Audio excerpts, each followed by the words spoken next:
वाद विवाद न्यूज, सर्वसामान्य जनतेचा आवाज.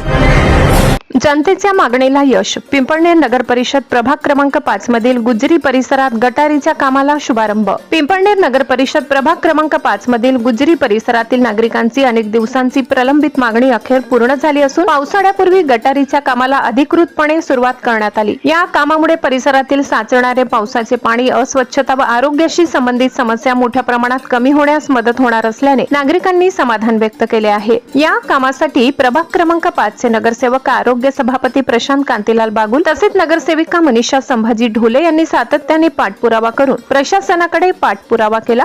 त्यांच्या प्रयत्नांना यश येत अखेर गटारीच्या कामाचा शुभारंभ करण्यात आला. या प्रसंगी नारळ फोडून कामाची सुरुवात करण्यात आली. यावेळी खुशाल वाडेकर, निलेश चौधरी, भरत बागुल, पप्पू कुरेशी, जितेंद्र ढोले, अक्षय ढोले, राजेंद्र सोनार, निखिल अहिरराव तसेच परिसरातील अनेक बंधू भगिनी मोठ्या संख्येने उपस्थित होते. उपस्थित नागरिकांनी लोकप्रतिनिधींचे आभार मानत परिसरातील विकास कामे अशाच वेगाने पूर्ण करण्याची अपेक्षा व्यक्त केली. यावेळी बोलताना प्रशांत कांतीलाल बागुल आणि मनीषा संभाजी ढोले यांनी नागरिकांना मूलभूत सुविधा उपलब्ध करून देणे हे आमचे प्रथम कर्तव्य आहे. गटारी, रस्ते, पथदिवे आणि इतर प्रलंबित विकास कामे टप्प्याटप्प्याने हाती घेऊन ती लवकरात लवकर पूर्ण केली जातील. जनतेच्या विश्वासाला पात्र ठरत प्रभागाचा सर्वांगीण विकास साधण्यासाठी आम्ही कटिबद्ध आहोत. नागरिकांच्या आरोग्याचा व सुरक्षिततेचा विचार करून पावसाळ्यापूर्वी गटारीचे काम सुरू झाल्याने परिसरातील नागरिकांनी समाधान व्यक्त केले असून विकासाच्या दृष्टीने हे पाऊल महत्त्वाचे असल्याची भावना व्यक्त केली. प्रभागातील उर्वरित प्रलंबित कामेही लवकर पूर्ण व्हावीत अशी अपेक्षा नागरिकांनी व्यक्त केली आहे. जनतेच्या हितासाठी विकास कामांचा हा वेग कायम राहील असा विश्वास लोकप्रतिनिधींनी यावेळी व्यक्त केला. ब्युरो रिपोर्ट, वादविवाद न्यूज. प्रतिनिधी खुशाल वाडेकर, पिंपळनेर.